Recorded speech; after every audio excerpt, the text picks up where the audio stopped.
Good evening, everybody, and welcome to Carving It Up Live right here on Facebook Live, YouTube, and on Twitter.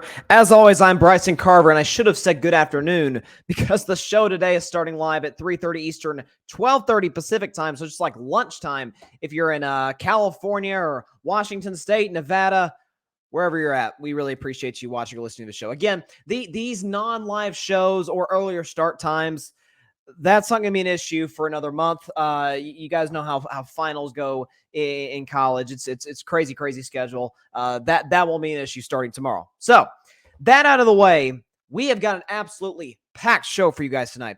Patrick Peterson goes after Kyler Murray. I'm going to talk about that and what it says about Kyler and really the Cardinals organization, those surrounding him in the second segment. Also, a report that a Tom Brady Patriots reunion next year has a chance of happening.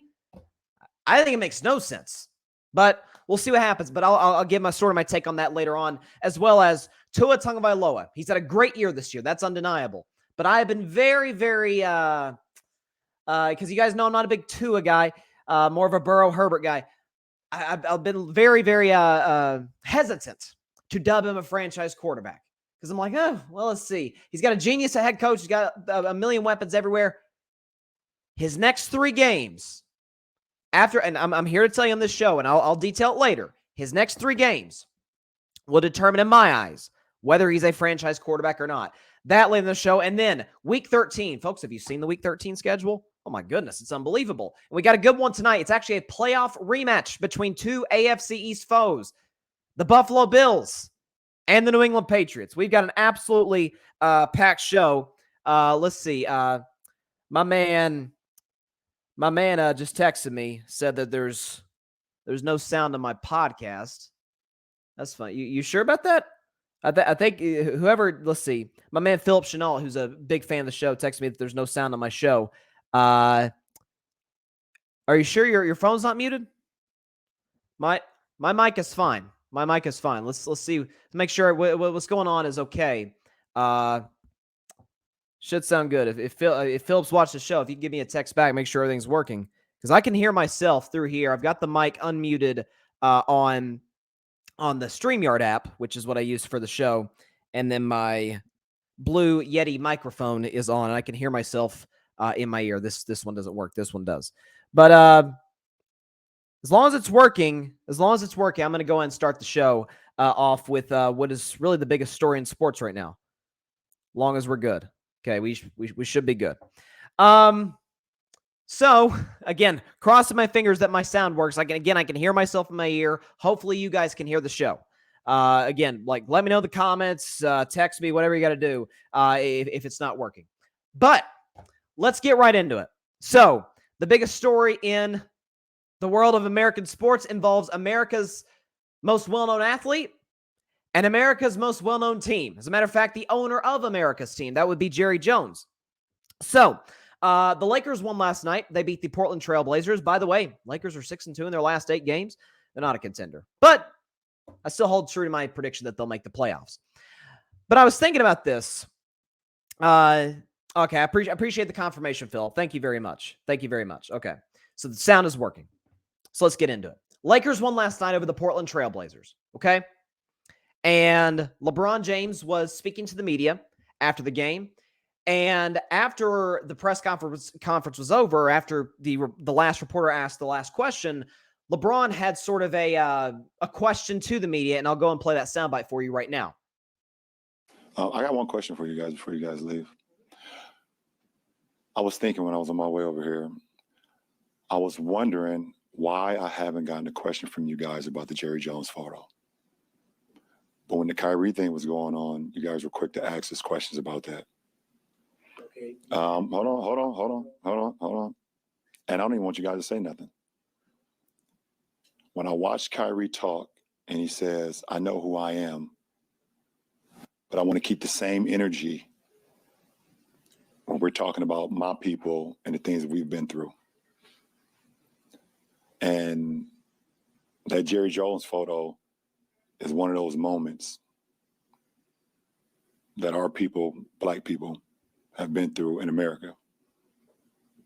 And I feel like as a black man, as a black athlete, as someone with power and a platform, when we do something wrong or something that people don't agree with, it's on every single tabloid, every single news coverage. It's on the bottom ticker. It's asked about every single day. But it seems like to me that the whole Jerry Jones situation photo, and I know it was years and years ago and we all make mistakes. I get it. But it seemed like it's just been buried under like, oh, it happened. Okay, we just move on. And I was just kind of disappointed that I haven't received that question from you guys. Appreciate it. So that was LeBron's thoughts on the entire Jerry Jones situation. For those of you that are not aware, there was a story published in the Washington Post, I believe. Want to give credit to whoever put the story out. And it was talking about how it was talking about Jerry Jones' sort of history with race in regards to him. He's never hired a black coach. Now, we'll say this. The Dallas Cowboys are not the only team to never hire a black coach. There's other teams who have committed that sin, if you will. The Atlanta Falcons, New Orleans Saints, the Jacksonville Jaguars. I mean, there's plenty of teams that have not done that. This is why I say we got to change the Rooney Rule because it doesn't work. We got to find something else. I don't know what the other alternative is, especially when you have certain people in positions of power as the owners of the league, but that's another discussion for another show. But for those of you that haven't seen, sorry for the podcast audience listening, but here's the photo. Okay, you see, and the photo, by the way, for context, for those of you that are not aware, it's of 6 Arkansas students on the first day of school in 1957 trying to get into school. And you see there's white counter-protesters right there. And if you zoom in, you can see a young, apparently 14-year-old Jerry Jones right there. You see him right there. It certainly looks like the 14-year-old version of himself. And again, not allowing black kids to enter the school when it was desegregated. So first of all, there's a lot to address here, and I want to get to sort of LeBron's bigger point, which I think is spot on. But about the Jerry Jones situation by itself, I've heard there's a million takes on it, right? Some are saying, oh, it's cancel culture, it was 1957. Others are saying, Jerry's a racist. I think we got to look at it from a nuanced perspective. So the photo by itself, let's talk about the photo specifically, and then we'll get into sort of Jerry as an individual. The photo specifically has him in the picture. Jerry himself, when asked about it last week, was talking about he was curious seeing what was going on. He said he was I think he said, quote, that he was in the wrong place at the wrong time. I don't know what Jerry Jones' involvement in that was. So I'm not going to speak to whether or not he was involved in the counter protest or if he just so happened to be in the wrong place at the wrong time in that photo. No idea. Here's what I do know. Jerry Jones has been asked about it. He never once condemned what was going on in that photo. Not necessarily condemning himself. Not necessarily saying, if you will, cave to the cancel culture or whatever you might want to, refer to that as. This is what he said, and I quote, "Nobody there had any idea, frankly, what was going on to take place. You didn't. We didn't have all the last 70 years of reference and all the things that were going. You didn't have a reference point there, but still, I've got a habit of sticking this nose right place at the wrong time."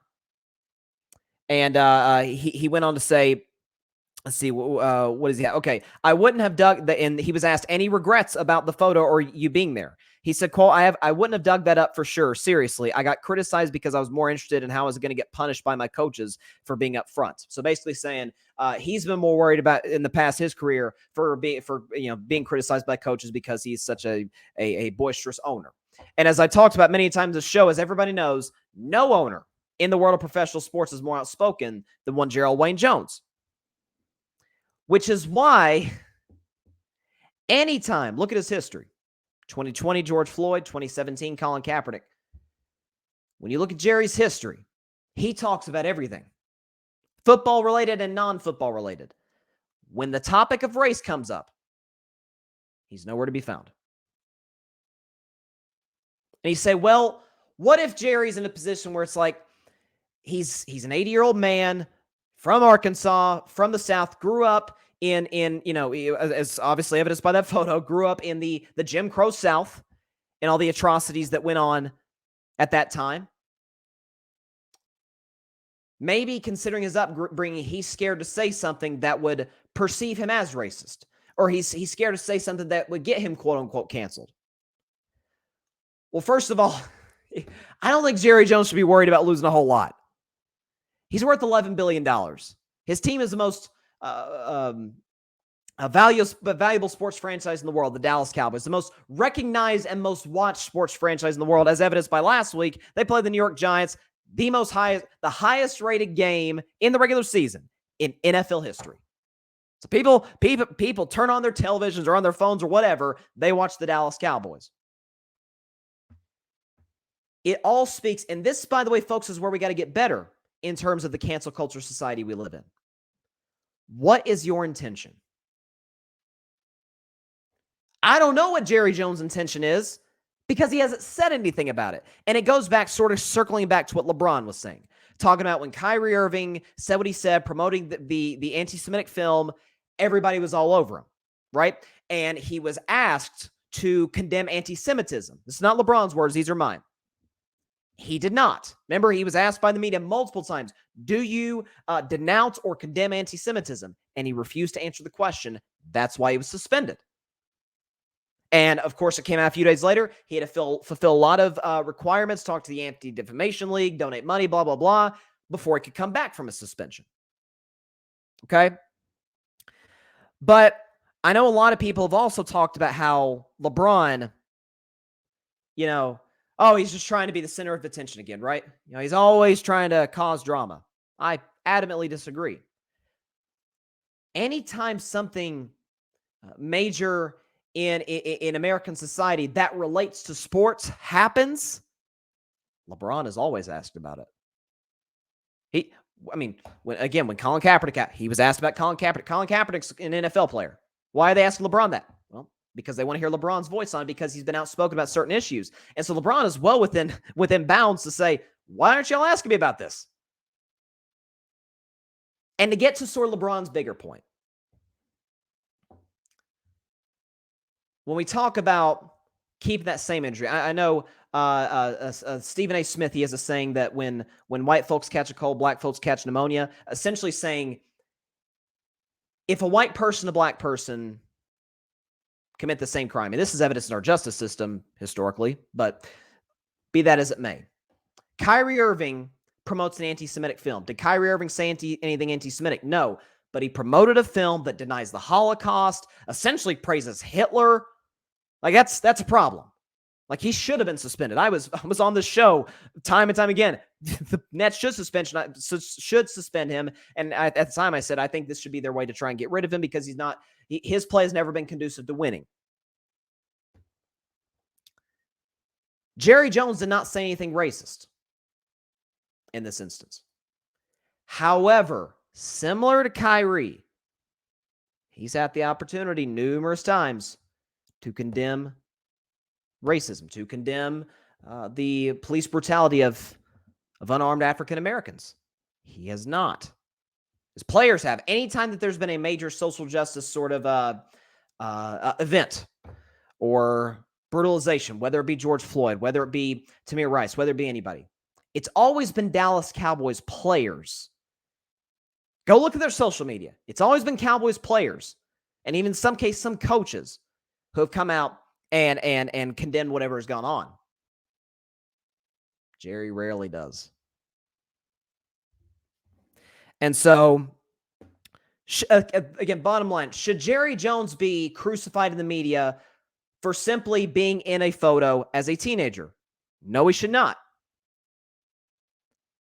However, if you want to go at Jerry Jones because you say, hey, there's some sketchy stuff there, that's not what you should be looking at.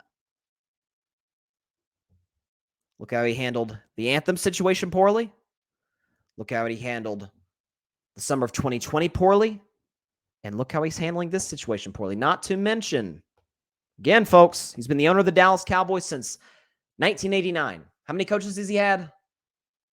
5, 6, 7-ish coaches, I think.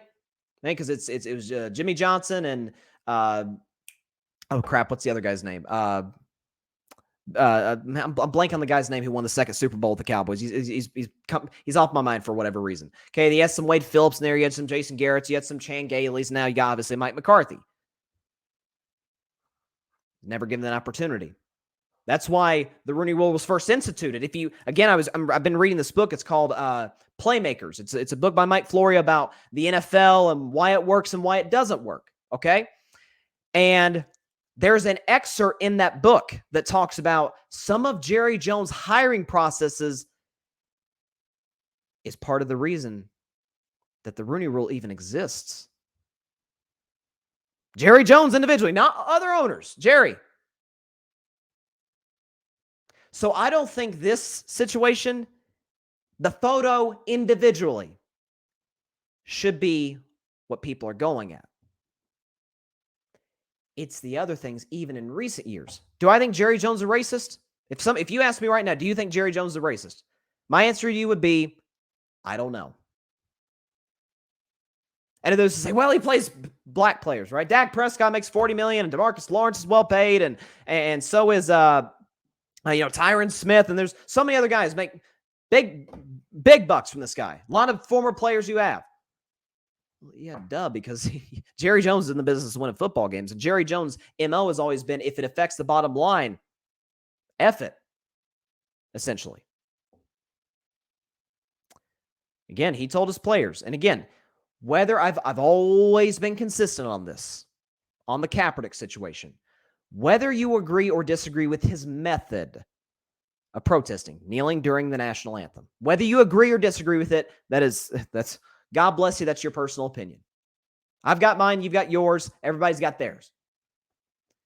However, if you disagree with his right or other players' right to do that, that's a problem. Jerry Jones is one of those people.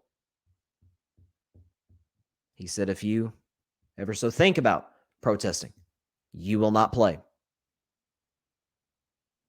So if he's not going to listen to players about the issue, as has been documented numerous times, if his hiring processes are questionable, so hiring practices are questionable,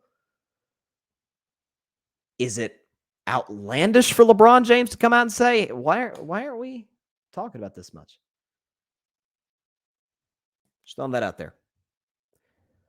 I think LeBron is well within his bounds. And again, no owner, you guys know this to be true. It ain't even close. No owner in professional sports talks as much as Jerry Jones. None. But when race comes up, crickets. Should we cancel him over the photo? No. Because we don't know his involvement with the situation. We don't know. Now, like if he were like throwing stuff at people, or if he was caught like on camera or video, or if there was like an audio tape of him using racial slurs or spitting up, that'd be different. We don't know. Just by that one photo, I can't really make much of an assumption except for the fact that Jerry Jones was there. Accident? Don't know. Probably not, because Jerry Jones said himself he was a curious kid and is wrong place, wrong time. All I'm saying is, when we talk about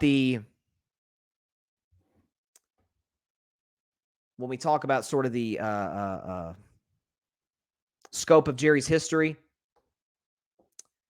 I'd be remiss to say if it wasn't shady at best. I'll leave it at that. Jerry Jones. Barry Grant Jr. says cancer culture. I know Barry actually on his show, the All Even podcast. Please go check that show out on the grid, by the way, and on Barry's channel. He said cancer culture.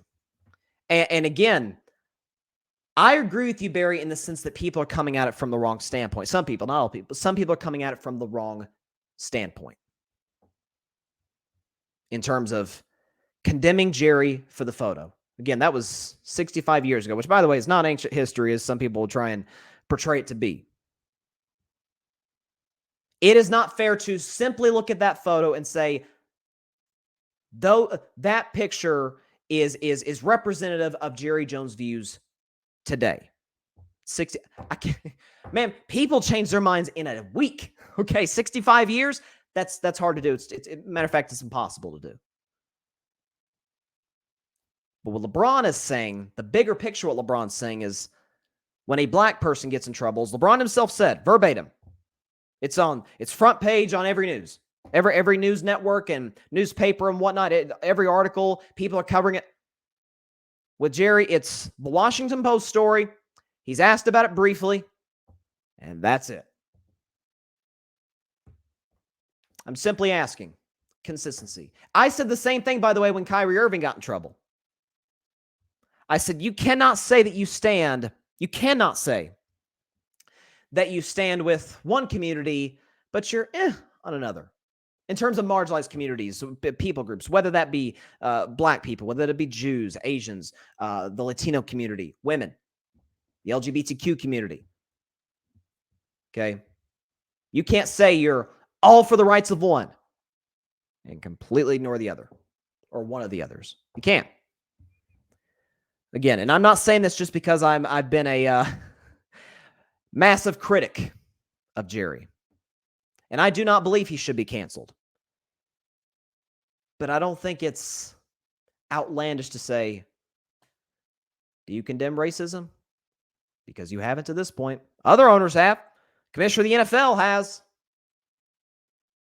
Other owners of other sports have. Are you above doing that, Mr. Jones? I will leave it at that. But props, once again, one of the better athletes that we have in the modern era in terms of handling these issues. Listen, there are some athletes, and I'm not throwing out any names, but there are some athletes that, frankly put, are not necessarily not equipped, but aren't as eloquent as LeBron James in these issues whenever something like this happens. So the NBA is highly lucky to have a guy who is highly educated, very well read, and very well spoken about what's going on. Barry says, I agree it should be consistent all around in regards to coverage. However, I don't agree Jerry needs to come out and say he's not racist. I'm not saying Jerry needs to say he's not racist. I'm saying he needs to condemn racism. Just like they asked Kyrie Irving to condemn anti-Semitism. And that's what LeBron was talking about. He's like, hey, you guys asked him. Why don't you ask Jerry? Yeah, again, because, and I will say the same thing about Kyrie Irving.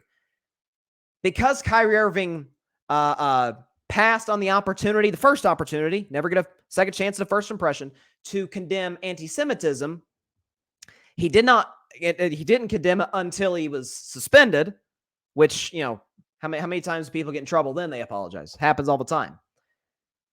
Then he condemns it. So if you ask me, you think Kyrie Irving's anti-Semitic? Oh, I don't know. I can't say with all confidence, oh gosh, yeah, he's absolutely anti-Semitic. But I can't say, no, he's not anti-Semitic. I can't definitively say yes or no. Same thing with Jerry. Moving on now to sports. It's what you guys came here to this show to listen to. Man, it's crazy. I've never been a big Kyler fan in terms of how he handles himself off the field. That was actually one of my concerns about him. I didn't have a show back then, but it was one of my concerns back in 2019 when he was coming out of Oklahoma, entering the NFL draft. But what I think is interesting is there's a lot of situations where players, whether it be anonymous teammates or whether it be, in this case, Patrick Peterson, former teammates, coming out and criticizing one Kyler Murray. Anytime it happens, do you ever hear the organization defending him?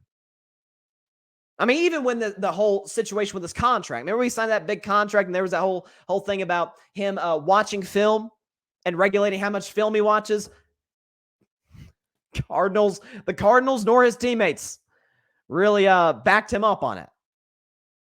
Even on the sideline, which I always say the sideline is the telltale sign about how a quarterback is perceived within the organization and within the locker room. You see Russell Wilson sitting by himself on the sidelines, should tell you something. Same with Aaron Rodgers, same with Jay Cutler, same with Kyler Murray.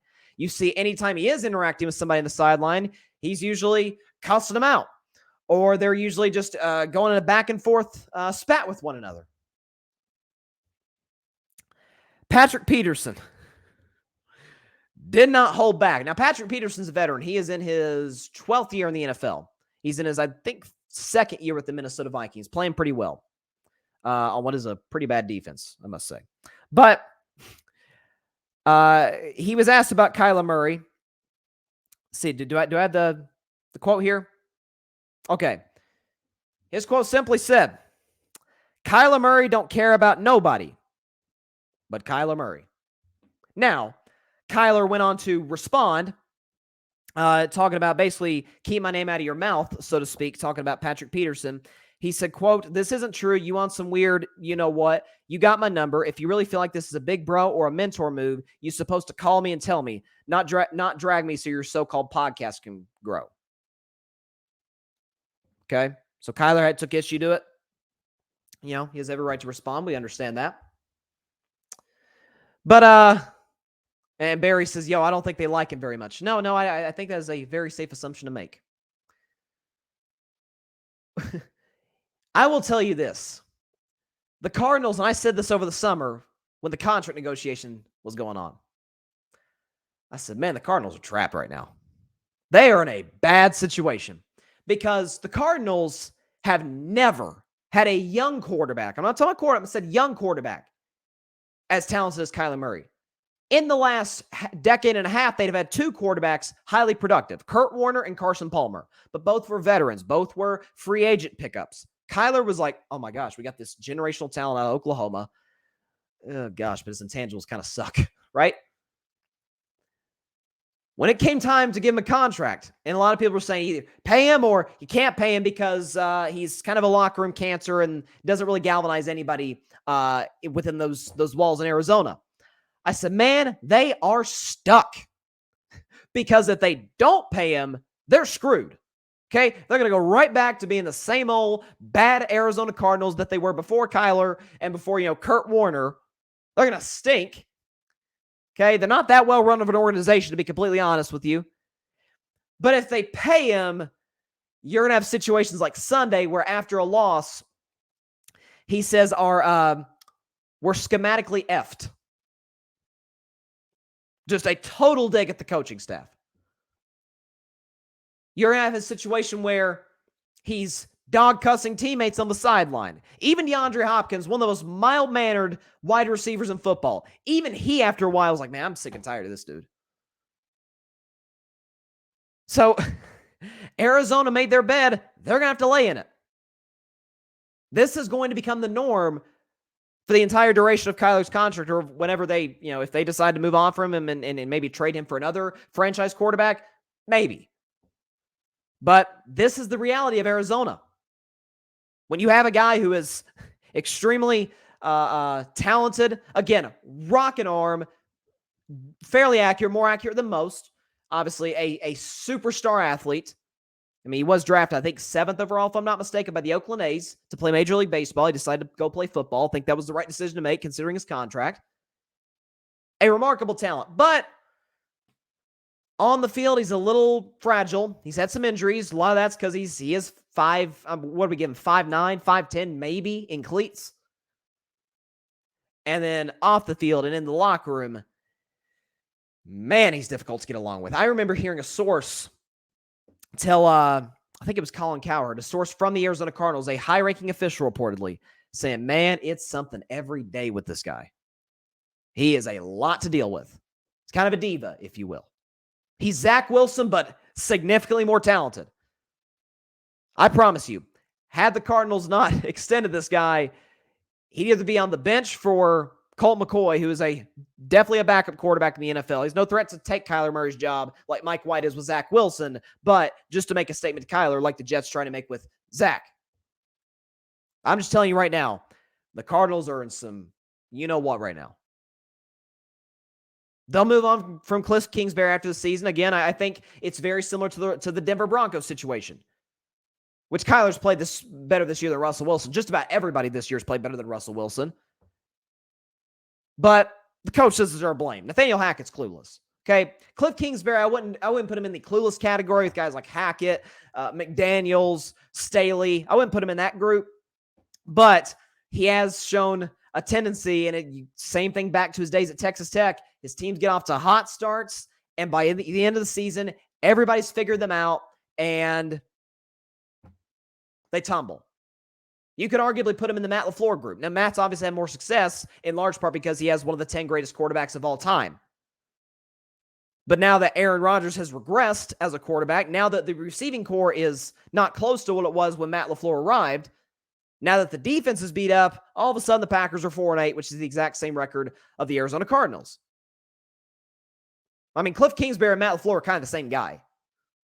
Young, perceived as genius, despite not much evidence to prove that. Talented quarterbacks getting to the playoffs, but underachieving once they get there. But Patrick Peterson saying this, folks, Patrick Peterson's not a guy who just goes and disses players. That's not his brand. He's not, remember, was it Jalen Ramsey, I think it was, who years ago, he had a great first or second season, and he dissed like every quarterback in the NFL. Remember that? That's not Patrick Peterson's brand. He's not like a talkative, trash talk type corner. Like a Richard Sherman, for example. Like Richard Sherman would talk to anybody. That's not really Patrick Peterson's brand. So for him to say this about a guy who's not even on his own team, Kyler don't care about nobody but Kyler, speaks volumes. And to this point, checking my phone, still don't see any defense from Cardinals teammates. I'm just leaving. I'm just saying it is at least worth mentioning that not a single Cardinals executive, Cliff Kingsbury, nor any of the Cardinals players have come out like, man, this is just false. This is BS. I'm just saying, when nobody defends you, that's when you know you've lost them. And that's exactly the situation right now with the Cardinals. Now, a quarterback the quarterback I'm about to talk about is almost like the opposite of Kyler, and has certainly been far more productive this season, is a guy in Tua Tagovailoa who is really good intangibly. Okay, he's a good leader. The locker room likes him. He's very coachable. Mike McDaniel's gotten the most at him without a question. I mean, if you told me the Dolphins would be 7, are they 7-3, 8-3? I think they're 8-3 this season. You'd have been like, man, that's outstanding. But talent-wise, between Tua and Kyler, it's not close. Kyler's got the bigger arm. He's more athletic. He moves better in the pocket. Okay, he can play from behind. Tua, you're not quite sure, outside of the Ravens game, of course. But it's kind of like what I said about Burrow, because you guys know it wasn't really the only quarterback out of the 2020 draft that I was like loved was Justin Herbert. I think I've been proven right on Justin Herbert. He's a remarkable talent, has been highly productive in the NFL. Burrow and Tua, for different reasons that I don't have time to get into today, I was skeptical on. But with Burrow, about mid-season last year, I'm like, I think it was after they played the Ravens. It was like, okay, I was wrong. Like this guy's just amazing. He's amazing. Okay, his rapport with Jamar Chase is phenomenal. I don't think Zach Taylor's all that great of a head coach, and he's still having him in position to make the playoffs. Of course, the Bengals ended up coming within 2 minutes of winning the Super Bowl. Doing what he did behind the worst offensive line in football a year ago, it was remarkable what Joe Burrow pulled off. The same will happen, on my opinion, with Tua. Should he play well in the next 3 games, or even 2 of the next 3 games? Why the next 3 games, you ask? Bryson, is they're 8-3. They're the 2 seed in the AFC behind Kansas City. Still absolutely have a shot to possibly catch the Chiefs. Their 3-game slate. At 49ers this weekend. At the Chargers, which is a Tua versus Herbert. There's a big Tua-Herbert discussion. I think it's ridiculous. I think Herbert is far and away the better talent in this league and has been more productive, more consistently than Tua, with less to work with and in a tougher division. But you got Tua versus Herbert, and then the 3rd game at Buffalo. At Buffalo. So you play Buffalo in week 3. That's cool. But the weather was on your side. Heck, even the way the sun was coming into Hard Rock Stadium, that was on your side, because it was like, right on the Buffalo Bills. They were having to get umbrellas to keep the players cool, right? Whereas the Dolphins sideline was shaded. So you even got the weather break. Now, Buffalo, what'll it be, December 18th? It might snow. I can tell you for a fact it's going to be windy and cold. And it's a Bills defense that, while it's missing Von Miller, they got Tre'Davious White back. So that's a Bills defense that is no joke. Can you go toe-to-toe with Josh Allen in Josh Allen's building, in Josh Allen's kind of conditions? But back to the 49ers, folks. I don't know if you knew this or not. The San Francisco 49ers have shut out their opponents in the second half in their last 4 games. They are beating their opponents in the second half in the last 4 games, 57-0. Tua beats that, which, by the way, I've said religiously on this show, this year, Niners are the best team in the NFL. Top to bottom, that is the best roster in football. Again, you know my only concern is with Jimmy Garoppolo. It's like if they rely on Jimmy to win games, oh my gosh, if I'm a Niners fan, I'm nervous. Because you guys know how I think about Kyle Shanahan. I think he's a brilliant head coach, brilliant play caller. Okay? Every running back that ends up with the 49ers is amazing. Has a 100-yard game every week. Okay? If he goes to San Francisco, by the way, and beats that defense, that's going to be highly impressive, especially with the fact that Miami's offensive line, while it has improved from the last couple of years, it has still struggled. Then the following week, can he outduel the guy who was drafted the following pick that he was drafted, Justin Herbert? A guy who we know was the 2020 Offensive Rookie of the Year, a guy who is putting up some of the greatest numbers in the history of NFL quarterback play for a guy in his first 2 or 3 NFL seasons, putting up Manning numbers, luck numbers. It's remarkable what this guy's pulling off. Again, with a significantly below average head coach of Brandon Staley. We know when a tough decision's got to be made, you do not want Brandon Staley. As evidenced by the last game of the season last year against the Las Vegas Raiders, and in many situations this season. Look at both Kansas City games in the second half. And then at Buffalo. Now, we know about cold weather cities. Chicago's, Buffalo's, Green Bay's. This is why Aaron Rodgers was so productive. This is why Favre was so productive. Strong arm quarterbacks where the wind doesn't really affect them all that much, near what it does for other quarterbacks with marginal arms. Can you go beat Josh Allen in Josh Allen's house with Josh Allen's conditions? Because you could beat Josh Allen in your house with conditions favoring you. Heck, with the sun favoring you, if we're being honest. We will see. We will see. If Tua plays well in 2 of these 3 games, let's say he loses to the Niners, but outguns Herbert and sweeps Josh Allen, who is, in my eyes, the second or third best quarterback in football. You got me. I'm in on Tua. I'm in. I'm like, if you can handle this and play well, you got me. Because there's other great quarterbacks who have tremendous weapons. Again, Josh Allen has Stephon Diggs, Gabe Davis, Dawson Knox.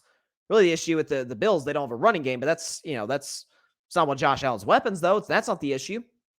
Okay? If you look at the Kansas City Chiefs, now some of that is what Mahomes and Andy Reid are doing with good players, but not special. Outside of Travis Kelce, of course. He's remarkable. Okay? If you look at teams like Philadelphia, A.J. Brown, Devontae Smith, Quez Watkins, Dallas Goedert, weapons galore. Minnesota, Justin Jefferson, Adam Thielen, T.J. Hawkinson, the running game with Dalvin Cook. There's plenty of good quarterbacks with great weapons. But can you prove when your back is against the wall, when you're not favored, when you're not playing 1-win Houston, okay, or a 3-win Cleveland, or 3-win Chicago, or Detroit, can you win this game? A game that you will not be favored to win. As a matter of fact, the Niners are 4-point favorites. You will not be favored later down the road to beat the Buffalo Bills. Most people believe, including myself, Justin Herbert is better than Tua. Can he stand up to the pressure and handle it?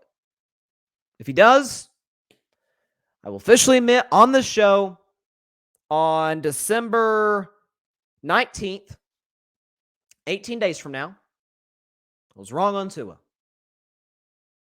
If he does not, though, I'll be vindicated. But we'll see. I always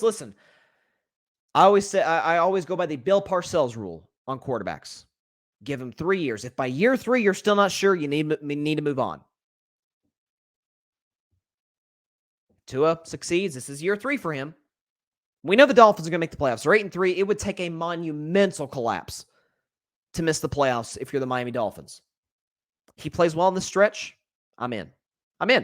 Just like I was in on Burrow last year. Just like, by the way, it took me a month, and I was like, I'm out on the Denver Broncos. I know I picked them to win the Super Bowl. I'm out, and I'm out on Russell Wilson.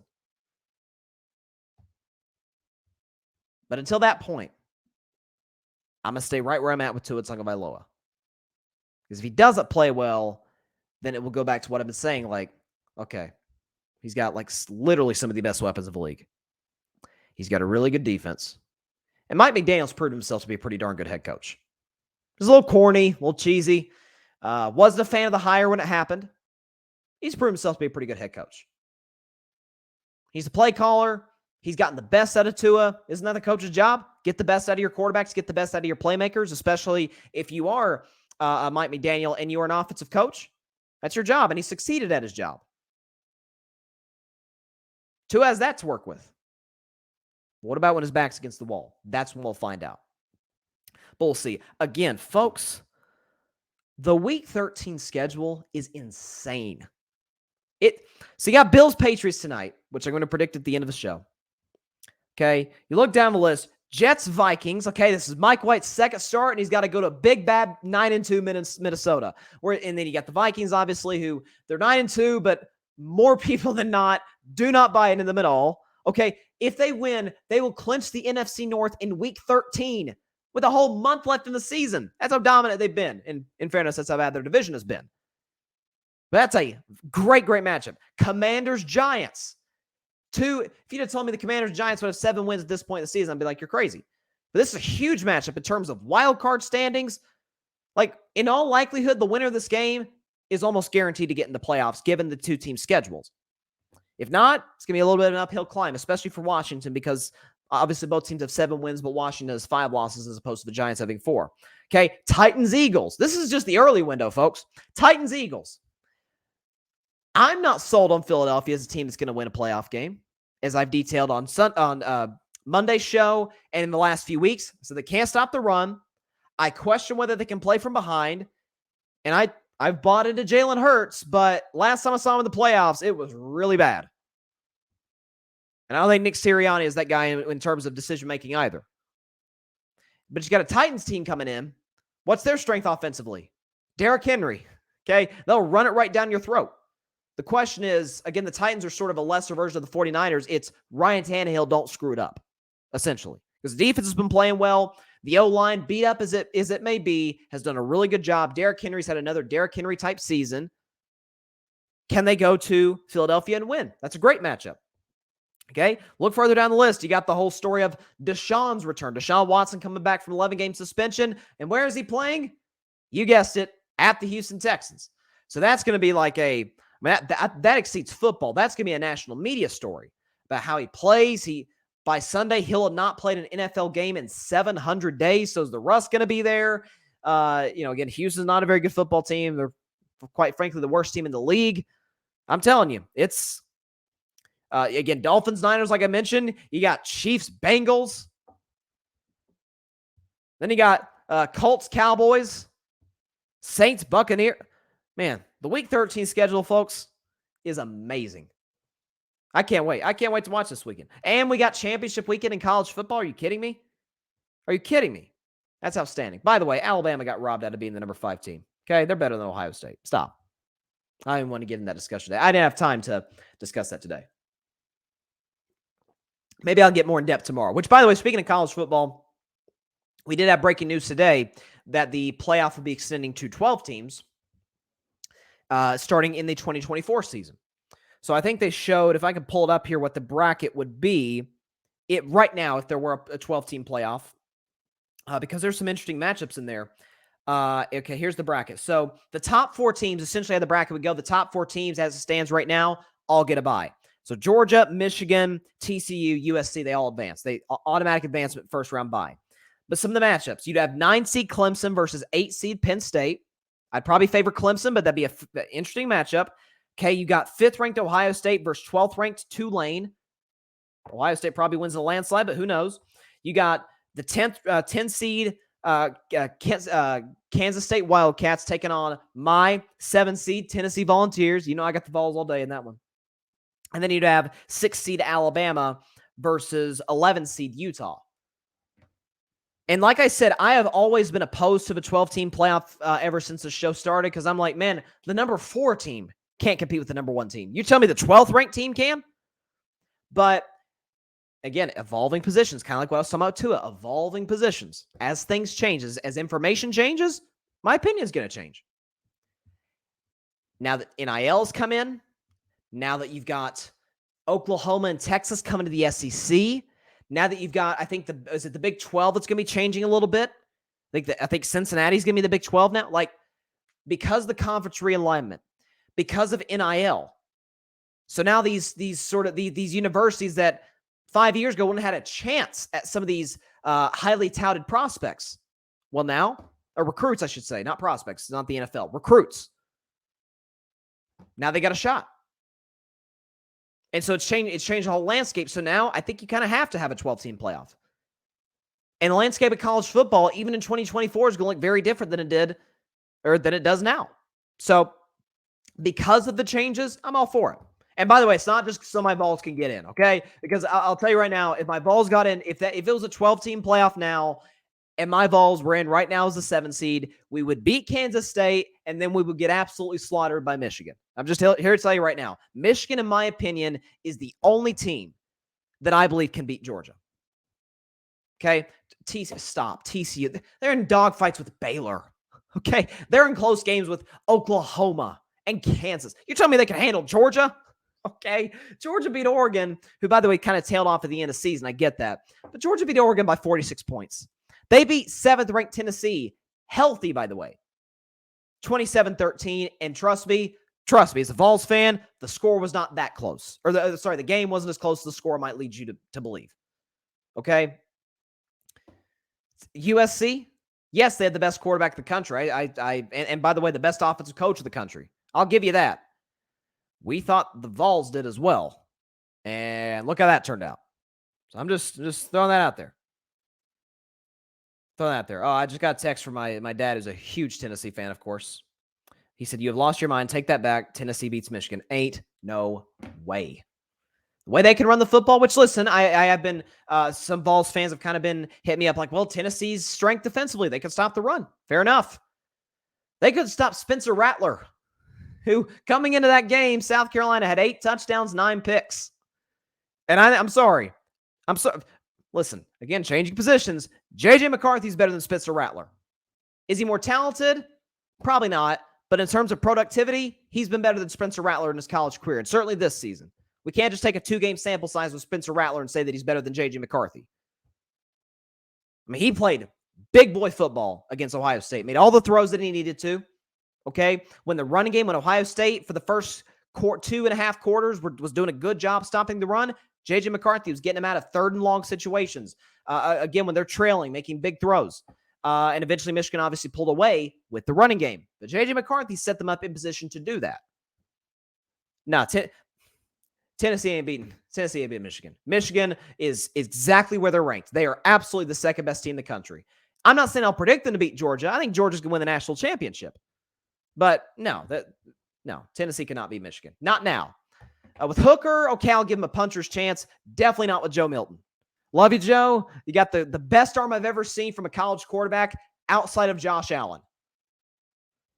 But no, we ain't beat Michigan. A couple years from now, maybe, but not yet. Moving on to another story.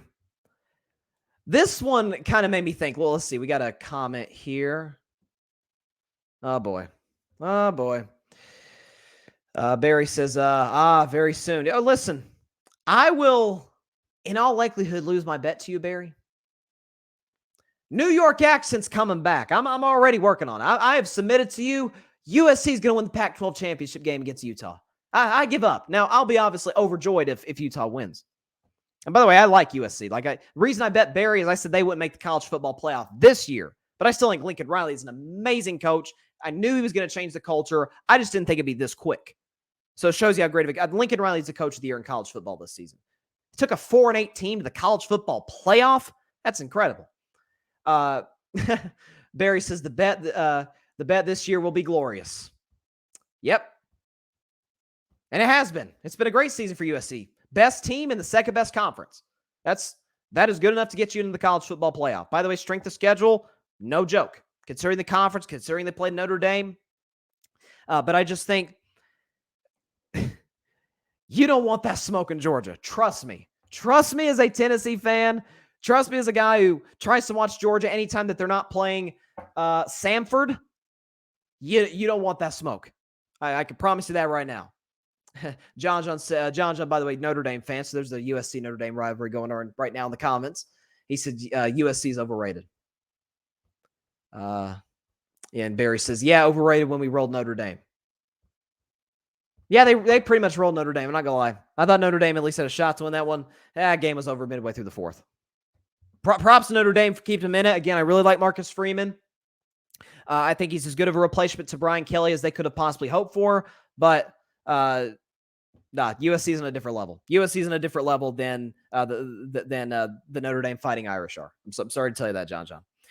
Now, we got a story from Jeff Howe of The Athletic. By the way, The Athletic, highly reliable news source when it comes to sports. You got to get a subscription to read their articles. Like, it's no joke.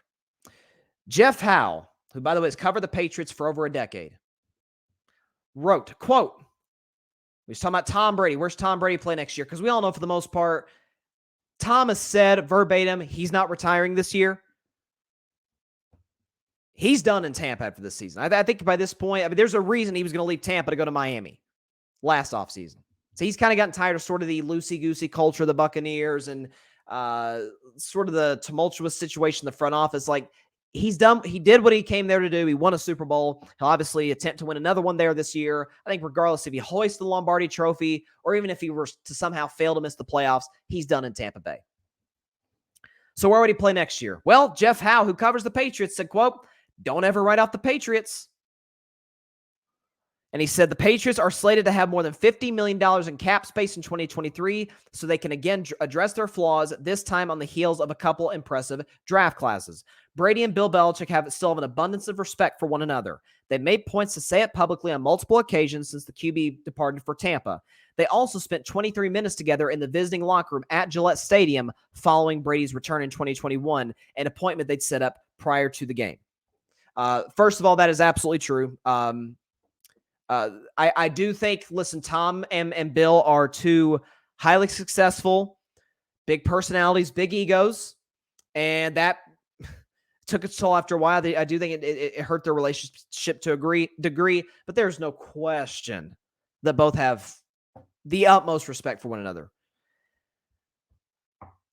I got to admit, I think I'd be genuinely shocked if Tom went back to Tampa. I'm sorry, Tom went back to New England. I'm not writing it off. But the very reason that Tom left New England, they haven't improved that in New England. You know what that is? Weapons.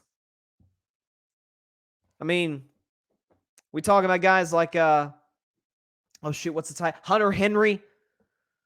Okay, Jacoby Myers and Nelson Aguilar. Really? You think Tom wants to come back to that? Listen, the culture in Tampa is crazy, but he's got Mike Evans and he's got Chris Godwin and Julio Jones. I mean, I'm not even joking right now. Julio today, Julio's washed. He's got all these injuries. He's lost so much of his explosiveness. He's not the route runner he used to be. Today, he'd be the number one receiver on the New England Patriots. No question. You tell me you'd take Jacoby Myers over Julio Jones today. Absolutely not. So the flaws, and again, part of the reason Brady left New England was so he could have more of a say, so he could have more power. Does he want to give that up? Because Belichick and Kraft will probably give Tom his say, but not as much as Tampa did. I'm just saying. And by the way, the Patriots have had two, I wouldn't go as far as Jeff Howe said, impressive draft class. They've had solid draft classes. But the one position, you look at Belichick's history. This is now his 23rd season as the head coach of the New England Patriots. He has never once drafted a number one receiver in New England. He's never drafted a number one receiver. If you want to count Julian Edelman, I mean, I wouldn't. He's a slot guy. Was he Tom's best receiver for years? Yes, but I would not consider him a number one.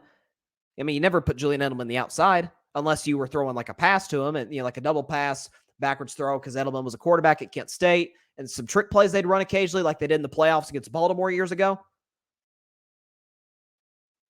It's just the flaws that New England has is the very reason Tom left, and they haven't improved. Matter of fact, I'd argue they've gotten worse. I mean, we can criticize Josh McDaniels for being a head coach, and I have. He's a decent offensive coordinator. He's not coming back to New England. Now they got a pencil guy, Matt Patricia, a defensive coordinator as their offensive coordinator. You think Tom really wants to come back to that? I'm just saying, there's a lot of options out there. There's a lot of teams that could really use a quarterback. I'm still not writing out the 49ers. Tom grew up a 49ers fan. He was in attendance when Dwight Clark on the pass from Joe Montana made the catch in the NFC Championship game to beat the Dallas Cowboys in 1982. Tom was in attendance. He's a Bay Area kid. He grew up a Joe Montana fan, Niners fan. And Jimmy Garoppolo is a free agent after the season. And if the Niners got all this talent and they're healthy, but they lose because Jimmy couldn't outduel the other quarterback, they'll go after Tom. Because they passed the opportunity in 2020 because they thought Tom was washed. You got a chance to do it now. Let's see. John talking about the Buccaneers. He said they're going to get smoked in the playoffs. Really smoked?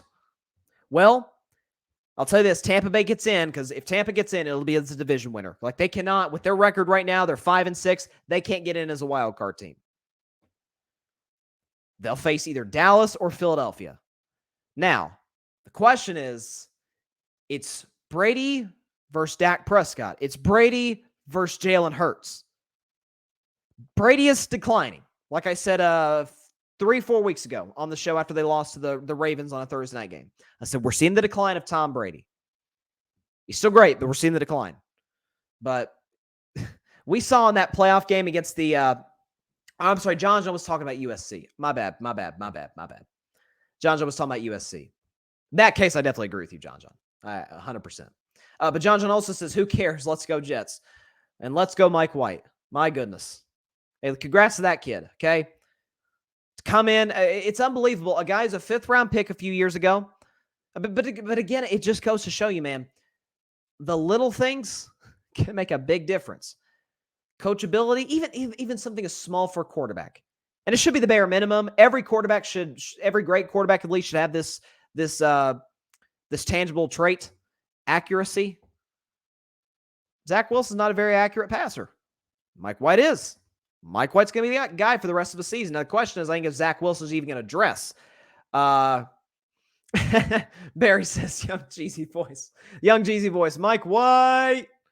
And, of course, John loves that as well. No. Again, the question, like I said on Monday's show, the question is not if Mike White is going to be the starter for the rest of the year. He's starting the rest of the year. His one start this year is better than any of Zach Wilson's starts this season. Even last season. Like, Zach had that good game against Tennessee. That was really it.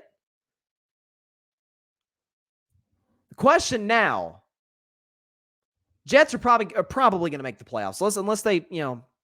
Unless they wet the bed, they're going to make the playoffs. They're 7-4, so they got 6 games left. These 6 games and a possible playoff game is Mike White's opportunity to audition to be the franchise quarterback for the New York Jets. Because I've discussed, because of the struggles of Zach Wilson, hey, Derek Carr's frustrated in Las Vegas. You could go get him. You could you'd have to give up a lot, but you could go get Aaron Rodgers in Green Bay. If Mike White pans out the rest of the season, you roll with him. He's cheap. He's coachable. The teammates like him. He has a good rapport with everybody. Robert Saleh is going to do whatever it takes to make sure his job is intact. Yeah, that's why the game against Minnesota is so big. Not to mention, by the way, Minnesota's pass defense, I think, is like one of the worst or second worst in the NFL. I mean, just for context, Minnesota's defense made Mac Jones look like a Pro Bowler. Mac Jones lit up that defense, had the best game of his NFL career. It's like, I think the Vikings are like 31st or 32nd ranked in pass defense. So Mike White should shred them. John says Tom Brady coming. Well, that'd be interesting. Tom Brady's owned the Jets over the years. That'd be interesting. If Mike White doesn't pan out, I wouldn't rule it out. I would not rule out a possible Jets possible, signing with the Jets for Tom Brady. That would be interesting. You got two number 12s leading you to a Super Bowl. Joe Namath all the way back in Super Bowl III, and then all coming back to 2023. At that point, it would be another number 12, Tom Brady. If number 12 has been retired by the New York Jets, which I assume it has been, would they let Tom wear 12? He might have to wear his college number 10. I don't know. He may have to. But the Jets got the Vikings, which that's a big one. And the Vikings are 3-point favorites at home. So yeah, that says everything you need to know in terms of it being a pick-em game. They got at the Bills. That's a tough one. But then you got Detroit, Jacksonville, who plays everybody close, at Seattle, and at Miami. So there's some really, really tough games in there. Like I said on Monday, if the Jets win the games they should, Lions, Jacksonville plays everybody close, but they're a better team today than Jacksonville. They win those games, and then if they could, so that'll give them to 9 wins. Just win one of the games. Minnesota, Buffalo, Seattle, Miami, 10 wins. You're in the playoffs. By the way, the Jets still aren't dead for the division, by the way. They're only a game back of Miami and Buffalo. They're only a game back. I'm just throwing it out there. But I think it's going to be very, very interesting to see how it all plays out in terms of whether or not Zach Wilson is that guy. Because we've seen this movie before. Hey, we saw it with Russell Wilson. We saw it with, to a much lesser degree, we saw it with Kurt Warner. I mean, I know there was a Mike Greenberg on ESPN did a really interesting sort of study on his show, and it was talking about since QBR was instituted back in 2006. You guys hear me talk about QBR all the time. His QBR is 0 to 100. Since QBR was instituted in 2006, the top 15 quarterbacks in NFL history in QBR, the top 15, like 12 of them were first-round picks. Now, that doesn't mean you can't be successful. Hello, Tom Brady. Hello, at least for a time, Russell Wilson. Hello, Dak Prescott, who, by the way, Dak Prescott is the 8th greatest QBR of all time. I'm just going to throw that out there. 8th greatest QBR of all time, man. That is amazing. Anyways, but you can be successful in the league as a late-round pick if given the right situation to develop and eventually mature into being, dare I say it, a star in the NFL. That's what's great about this league. Talent comes from everywhere. How many great players have come from Cereal State? I mean, it's incredible. It's incredible. It's why the NFL is great. It's why this is the most watched league, arguably in the world. I mean, you saw Germany filled up. So did London does every year. Mexico City. Listen, the NFL's king of television. What can I say? We got a game tonight. It's a pretty big game. It's a divisional matchup. The New England Patriots and the Buffalo Bills. Again, these two teams played 3 games a year ago. Okay. You had New England winning in pretty much a windstorm. It was crazy. It was like 40-mile-an-hour winds. Mac Jones threw the ball all of 3 times. Okay. Actually, he was supposed to only throw the ball twice. He actually audibled into a run. He checked out of a pass into a run. Josh McDaniels actually got mad at him for throwing, which told me everything I needed to know about Mac Jones. And the Patriots won that game. I think it was like 14-10, 14-11, I think was the final score. And then Buffalo came back to New England in a game that basically decided the AFC East and beat the Patriots pretty badly. Josh Allen played great and was remarkable in the red zone. And then the playoffs rolled around. 6 seed Patriots went to 3 seed Bills. And I'll put it this way, the Bills never punted. Okay, they won 47-17 in what was just a absolute beatdown of the Patriots. And Mac Jones didn't play terribly well either. Matter of fact, he was awful. But they face again tonight. So here we go. So, for this game, the Buffalo Bills tonight, I believe are favored at Bills are favored right now in this game, -4. Again, this is a very atypical Thursday night game. Because Thursday night games, you see a lot of fatigue comes into play. They end up being lower scoring games. Well, both these teams got a week off as opposed to a few days off. Usually you play on Sunday, and then if you play on Thursday, it's 4 days later. In this case, both these teams played a week ago today on Thanksgiving. Obviously, the Bills beat the Lions, and the Patriots fell to the Vikings. And so you got 2 teams with a week's rest. So we should get pretty good football tonight. Here's what I do know. Ever since Tom Brady left Bill Belichick, in 5 matchups, Bill Belichick is 1-4. He got swept in 2020. He went 1-2 in 2021, and the one win was in 40-mile-an-hour winds. Okay? They built an early lead, and because the elements were so crazy, it obviously affected the pass game for Josh Allen, being able to hook up with Stephon Diggs and company. It became a huge issue. Belichick put on in that game a coaching clinic. Props to him. I don't think he's the greatest coach ever. I think that's Bill Walsh. But he's one of the greatest defensive coaches ever, if not the greatest defensive coach ever. But he's got a handful tonight, really. Obviously got Josh Allen. We know he represents. He's been a little bit slump lately. He needs to clean up the turnovers. He's first in the NFL right now in interceptions. Josh has got to clean that up. But this is a Patriots defense that, unlike years past, can be had. Okay? Ask the Bears. Ask the Vikings. This is a team that in recent weeks and recent months has given up a lot of points. And with the Buffalo offense that has Stephon Diggs and Gabe Davis and company, Dawson Knox, I don't think the loss of Von Miller this week is going to be as big of a factor as it's going to be later on down the road. Bills just put him on IR. Obviously, that's a huge loss for them. But again, Tre'Davious White's back from injury, which is huge. He tore his ACL a year ago. Coming back, he's a star corner in this league. I don't think he'll have to be great considering how limited the Patriots are offensively in terms of their skill position group. But a Patriots offense that put up 26 last week. Yeah, they did it against the arguably the worst pass defense in the National Football League. What's going to happen when you're playing a top 10 pass defense? Mac Jones.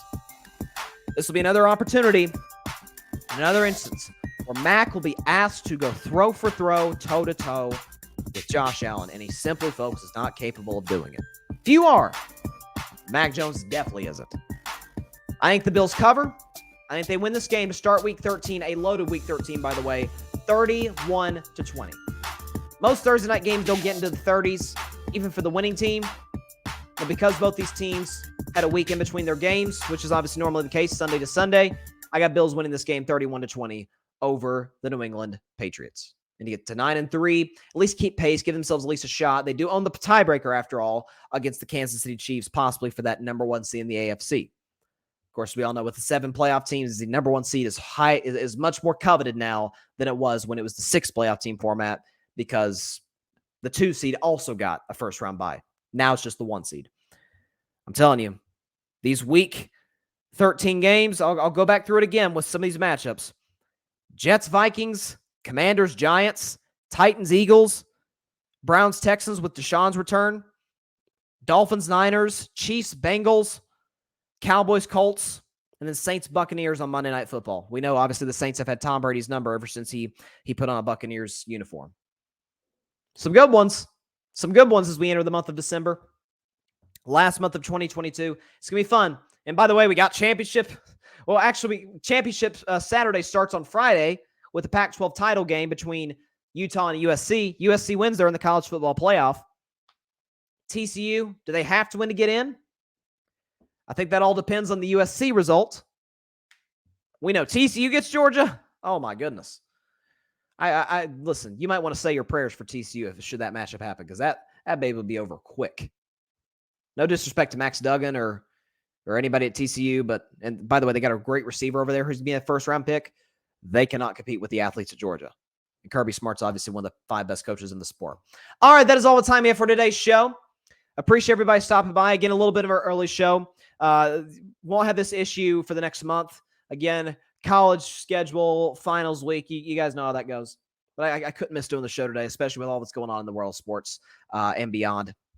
Be sure to catch Carving Up Live tomorrow, I promise, at 6 p.m. Eastern, 3 p.m. Pacific time, Facebook Live, YouTube, Twitter. Also, be sure to like, share, comment, and take 2 seconds out of your day. Hit that big red subscribe button to the Carving It Up podcast, as well as the Grid Network. That is GRYD, the Grid Network, where my show is. You heard Barry Grant Jr. earlier in the show. The All Even podcast, Clutch Sports Talk, the Cowboys Can Fan podcast, Chaotic Sports podcast, Rocket Fuel, Jets podcast. Got amazing content over there with some amazing guys, some amazing content creators. So please be sure to go check that out. And subscribe to the Grid Network, which is also where you can find my show on Apple Podcasts, Spotify, iHeartRadio, Google Podcasts, and wherever you listen to your podcast. Carving It Up on the Grid, wherever you get your podcast. Be sure to check it out. All right. Have a great evening, everybody. I'll see y'all tomorrow. God bless you all. Peace out. TCU is not beating Georgia, and y'all know it. Thanks so much for watching the show on YouTube. Be sure to click that big red subscribe button and go check out the other clips and full shows of Carving It Up Live. Have a blessed day.